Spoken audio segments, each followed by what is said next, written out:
What's going on, my fellow Kino Lords? I hope everybody has had a decent 2024 so far. Tonight, I'm going to be talking about my top 10 most anticipated films of 2024. Now, before I dive into this list, I want everybody to know that I just released a video for my top 10 favorite films of 2023. So if you haven't checked that video out, please do. And also, if you've enjoyed what you've seen from my channel so far, please consider joining my Patreon. For only $5 a month, you can join my Discord server, and you can chat it up with me during movie nights. You can chat it up with me and other Kino Lords around the globe during our discussion nights every Saturday. We have early bird specials on Monday, and we have wheel picks on Wednesday. We got all kinds of amazing Kino Lord shit going on in that server every week. So I would obviously love to fill that server up with the most Kino Lords as possible. And if not, you don't want to do that, that's totally okay. I am just grateful with just a like and subscribe if you haven't already. But anyway, I want to talk about two specific films that I did not put on this list because the release of them is too ambiguous, and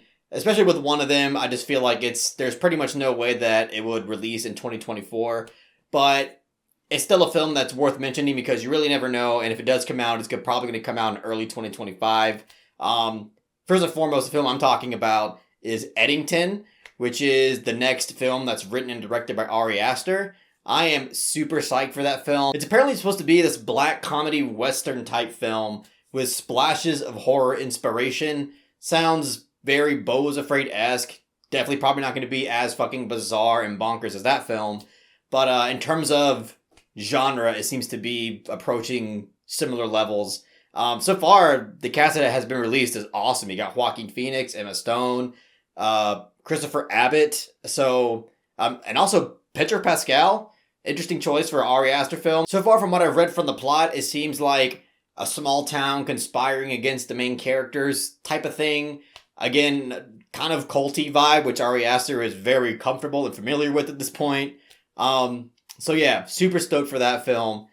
The other film I wanted to talk about before diving into this list is the Safdie brothers and Adam Sandler project that is still untitled, and nobody knows when it's coming out or if it's even going to come out. But I'm pretty sure it is going to come out because according to IMDb, the film is already, like, in terms of production, it's complete. Right now, it's the post-production process that has had some obstacles and some hurdles. I don't know, word on the street is that Josh and Benny Safdie are splitting up and they're not going to be directing movies together anymore, which deeply saddens me because Good Time and Uncut Gems are some of my favorite films to come out in the last 10 years. Uncut Gems is my personal favorite Safdie brothers film, so obviously I was extremely excited for this new Safdie brothers and Adam Sandler collaboration. But nobody knows what's going on with it. Really, nobody knows. But again, the production status is apparently complete. So whatever happens from this point on, it does seem like it is possible it'll come out in 2024. But it's just too up in the air. No one really knows what the hell is going on with it, unfortunately. Also, I don't even think it's a movie. I heard it was supposed to be a series on HBO Max. So that's another thing. Also, I'm not going to be putting Dune 2 on this list because one, I think that's just really obvious, and it's actually about to come out in the next few months. But obviously, I am super stoked for Dune 2. I know the first Dune was met with a bit of a mixed reaction, but I really love the first Dune, and I have high hopes for part 2. So really stoked to see that. But alright, that's enough of that. Let's go ahead and dive into this list. Starting with number 10, which is... So at number 10, we have a film called The Apprentice, which is directed by Ali Abbasi. So I put this at number 10 because there is a chance that I might not like this film at all. And the only reason why I put it here is because it's directed by Ali Abbasi, and I've loved both films that I've seen from him. I mean, I've loved his films. Border is a fucking wild-ass film that more people need to watch. Just a really daring and weird kind of film. And then you have Holy Spider, which was my favorite film of 2022. So, yeah, I'm down to see anything from Ali Abbasi. But the reason why I'm a little skeptical about this one is because, let me just read the short synopsis. It says, it's a story of how a young Donald Trump started his real estate business in New York during the 1970s and 80s. So, just with that description alone, I think there's a chance that it might come off as something that is way too on the nose and just, I don't know, like something that's in the vein of like the late Adam McKay era with things like Vice and Don't Look Up that to me are just not very good movies because of the fact that in a way they seem so self-righteous and unclever. And that sucks to say because I am no fan of the Republican Party. I despise the Republican Party. Obviously despise Donald Trump. So obviously, like, the fact that this film is probably not going to look at him in a good light is not my problem. It's just the execution of how films like this tend to be. Especially if it does take inspiration from the late Adam McKay era. It might be something that I'm just not into. Again, like with stuff like Don't Look Up and Vice, it's just like stuff that I just feel like caters and panders to your average boomer Democratic voter. And I'm hoping that The Apprentice isn't like that. I mean, it is directed by Ali Abbasi, and for that reason, I am placing a lot of hope into it. But at the same time, I understand there's a chance that it might not be good at all. But my love for Ali Abbasi's films right now is just kind of overpowering that. But either way, I'm interested to see how the film turns out. And how the reception of it is going to take place. And the actor Sebastian Stan is going to be playing Donald Trump, along with Jeremy Strong, who I absolutely love in Succession, is going to be playing Roy Cohn, not sure how to pronounce that. And then the wonderful Maria Bakalova, who I mostly know from the Borat sequel, which she was fantastic in. She's going to be playing Ivana Trump. So, I mean, as far as Jeremy Strong goes and Bakalova goes, I mean, I mean, I love both of those actors basically. And that's making me something that is, again, more intrigued to see how this film turns out. But, yeah, that's basically all I got to say about it. Let me know in the comment section what you think of how this film is going to turn out, because I'm also curious to hear everybody else's thoughts on that specifically. So, yeah, with that being said, let's go ahead and go to my number 9, which is... So at number 9, we have an untitled M. Night Shyamalan project, but on Letterboxd, the title that they have on there is Good Grades. I'm sure that'll probably change. Don't know what source they got that title from. So right now, it's just the untitled M. Night Shyamalan project. Look, I'm kind of an M. Night apologist. I mean, I don't apologize for his shit movies, like his really shit movies. But I just think overall, like even his really shit movies, besides Avatar: The Last Airbender and perhaps After Earth, at least he is trying to be creative and give us something original. Even though it can sometimes flop like a turd in toilet water, at least he is trying to do things that are different.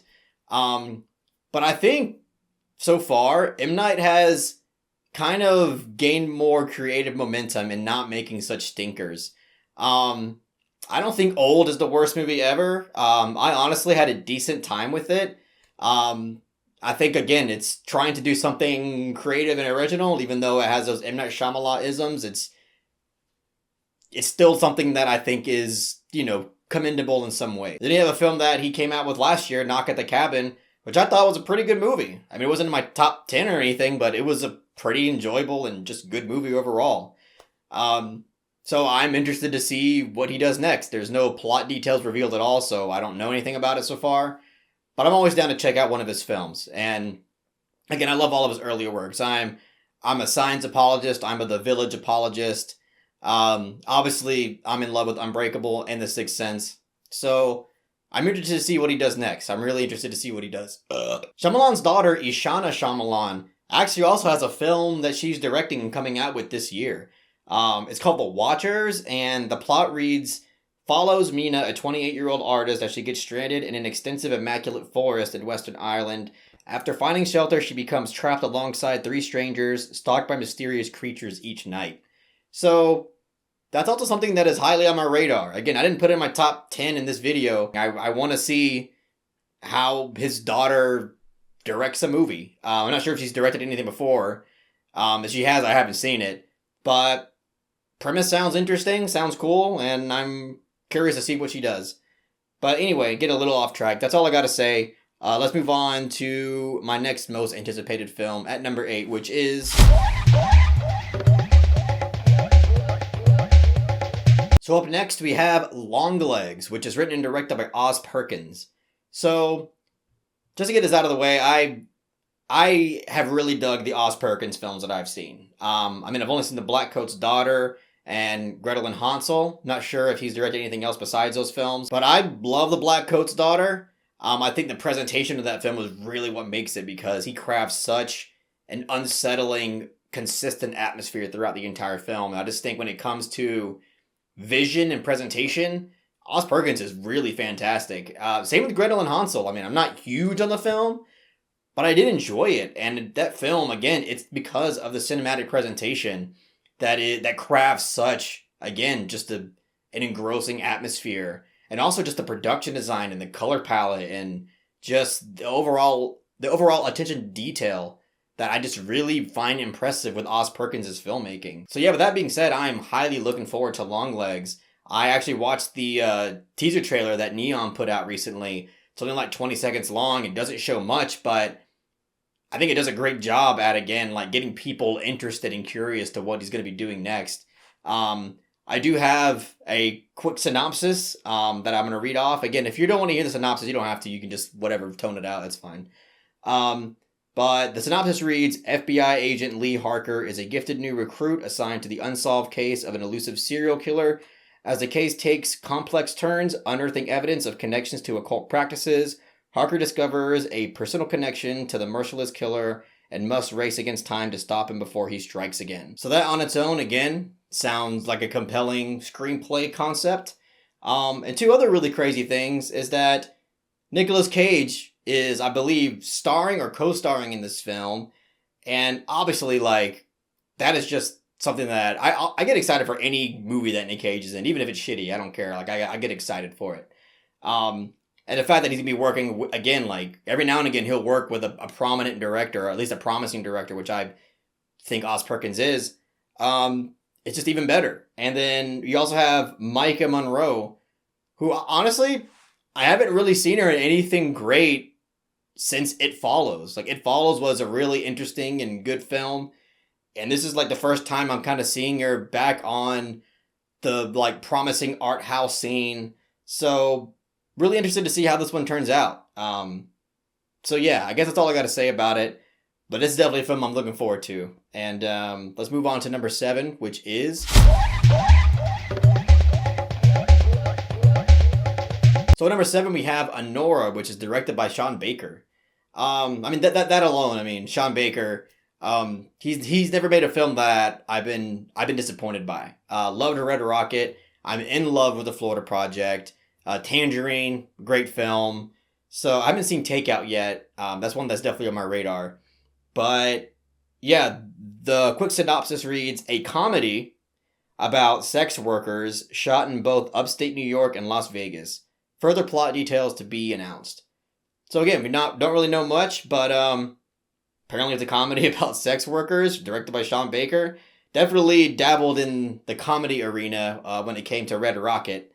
And that showed a lot of promise in terms of him directing a full-on comedy. It seems like it's going to be starring Mikey Madison. I haven't really seen her in anything besides Once Upon a Time in Hollywood, and I don't remember her role being all that crucial, so I don't really have an opinion on that casting choice.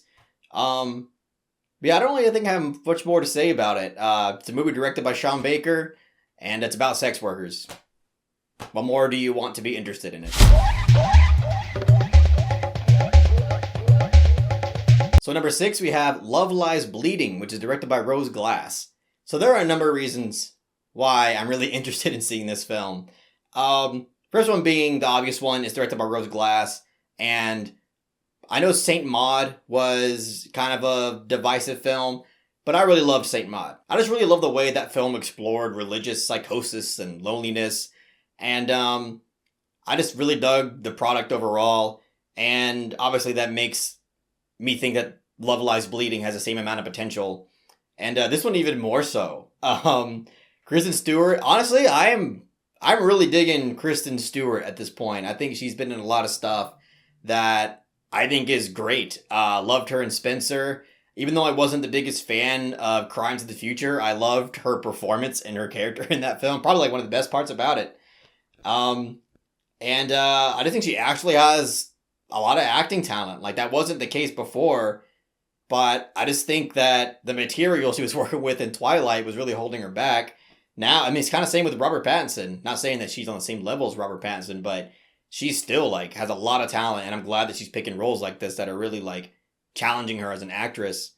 Um, and she's co-starring alongside with Katie O'Brien, which I don't recall seeing her or anything, but she plays this, from what I've seen from the trailer, just really buffed out chick, this really swole ass chick, and there's some kind of romantic lesbian relationship that goes on between them just from what I've seen in the trailer. But it just looks like such an interesting and engaging movie. Again, we'll see when I watch it, but I just have so much intrigue in what the trailer showed me. And to read out the synopsis, it says reclusive gym manager Lou falls hard for Jackie, an ambitious bodybuilder headed through town to Las Vegas in pursuit of her dream.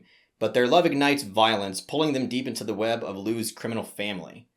So, and it also has Dave Franco, Ed Harris, and Jenna Malone. All, well, Dave Franco, he can be hit or miss, but Jenna Malone, pretty great actress, and Ed Harris, fucking legend. So, yeah, really, really interested in this film. Really interested in this film. Seems kind of action-packed, too, so really interested to see what Rose Glass does with this material. But yeah, really looking forward. And it's coming out pretty soon, actually. I don't know if it's next month or in March, but it's coming out pretty soon. Anyway, with that being said, let's move on to number 5, which is... So at number 5, we have Furiosa, a Mad Max saga, directed by George Miller. So, when it comes to Mad Max, for those who don't know, I am a gigantic fan of Mad Max Fury Road. I think that is one of the most brilliantly executed action films I've ever seen in my entire life. It's up there with films like The Raid Redemption and The Raid 2, just in terms of how impressive the action sequences are, and just like the filmmaking and the editing overall. And yeah, I love Mad Max Fury Road. So, I saw the trailer to Furiosa the other day, and it looks like it's going to deliver a lot of what you really loved about Mad Max Fury Road. I have a little bit of reservations about it because some of the look looks a little bit more CGI-y, I guess. But again, that's just kind of a nitpick of what I got from the trailer. It seems like in terms of stunt work and production and intensity and editing, like all that stuff still seems like it's there full force. And then of course you have Anya Taylor-Joy playing the young Furiosa, and again, we don't really get, I mean, we do get her in the trailer, but we don't get a lot of her like line delivery or that much emotion. So I think it's kind of withholding a lot of her performance until we watch the film, or at least until they release further trailers for it. But yeah, I mean, what else needs to be said? It's the second Mad Max movie. It's been pretty much over a decade since they released the first one. I'm interested to see how George Miller is able to hold up after such a long break between the first one. So yeah, that's all I gotta say. Let's move on to number 4, which is... So at number 4, we have Terrifier 3, which is directed by Damien Leone. So, I actually really loved Terrifier 2. I haven't seen the first one yet. I've heard mixed things about the first one. But I went into Terrifier 2, just wanting a good slasher movie. And I didn't just get a good slasher movie. I got a fantastic slasher film that has immediately established itself as a Halloween essential. And that movie was just a fucking blast. Like, it delivers everything that you would want out of a good slasher. And a great charismatic villain, which is obviously Art the Clown. Just handfuls of intense and grotesque kills. Just straight gore fest in some instances. And all just really fun but yet disgusting to watch, where you just can't get enough of it. And what's interesting is that Terrifier 3 is going to be taking place during Christmas Eve.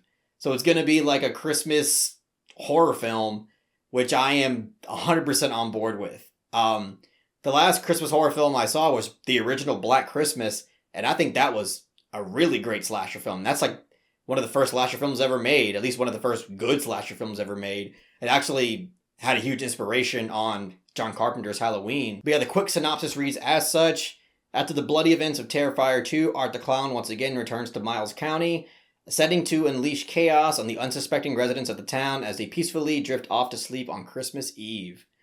So, again, this just sounds like an absolute blast. Sounds right up my alley. And it's weird because slasher horror really isn't usually my thing. I enjoy it for what it is. But usually it's something that I'm like, okay, yeah, I watched it and I just move on.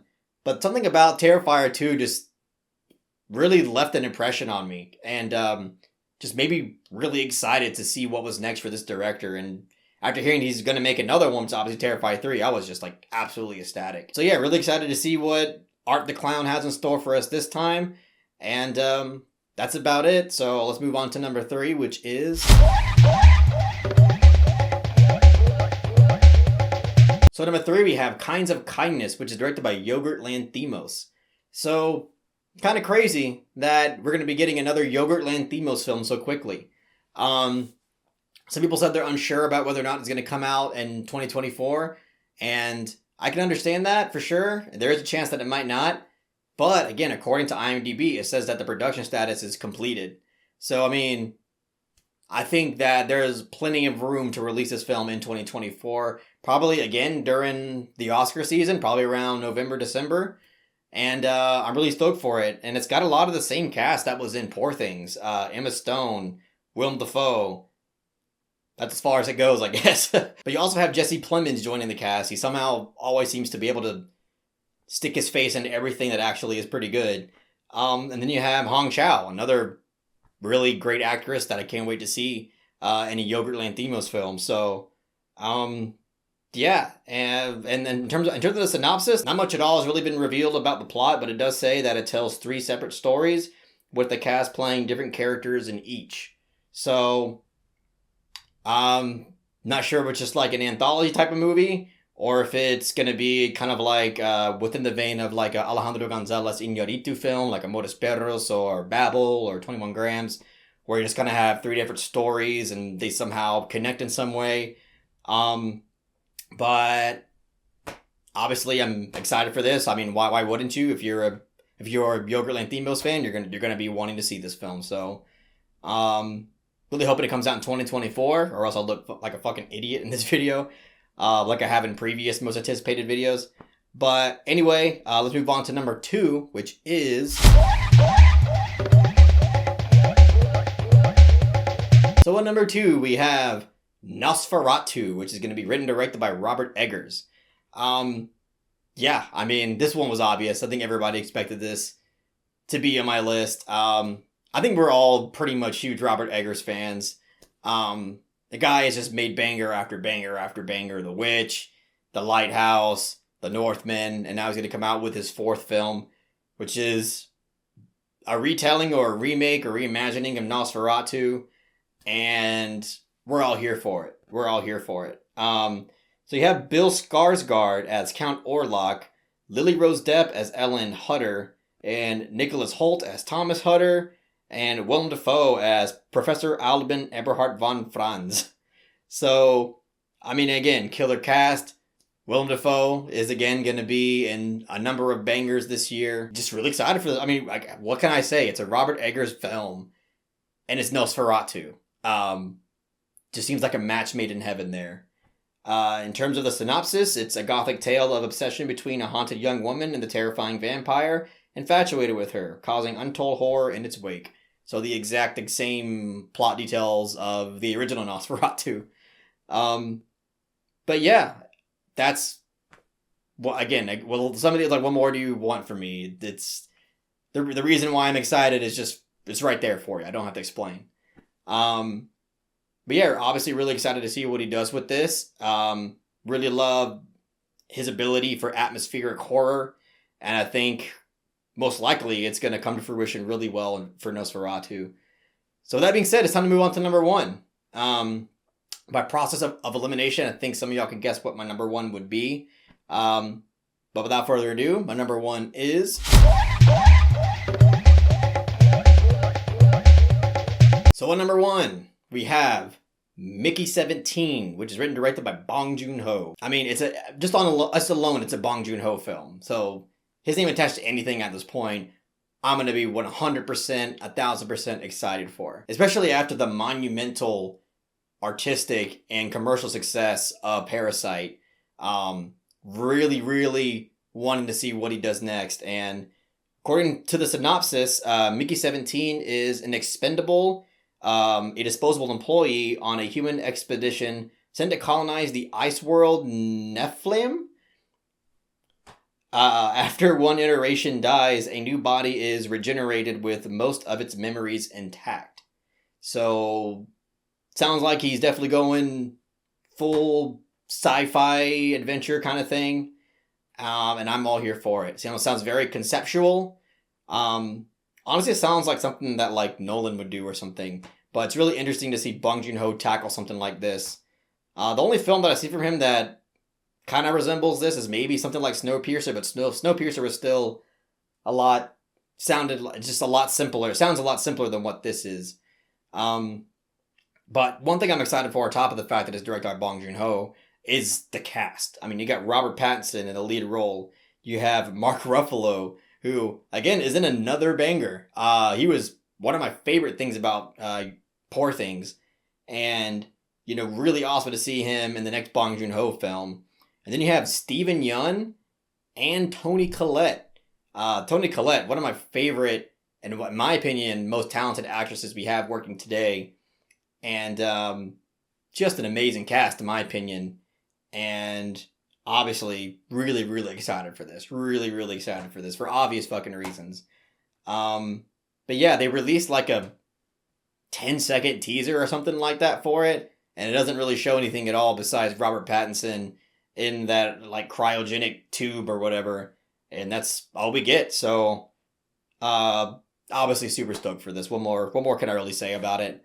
But that's my list, everybody. Would really love to see everybody else's list in the comment section below. Let me know what your most anticipated films of 2024 is. I suspect that we would have a lot of similarities between our lists. And before you click out of the page or click on to the next video, please make sure to give this video a like and share it amongst your friends. And don't forget to subscribe to the channel to be updated on more film-related content.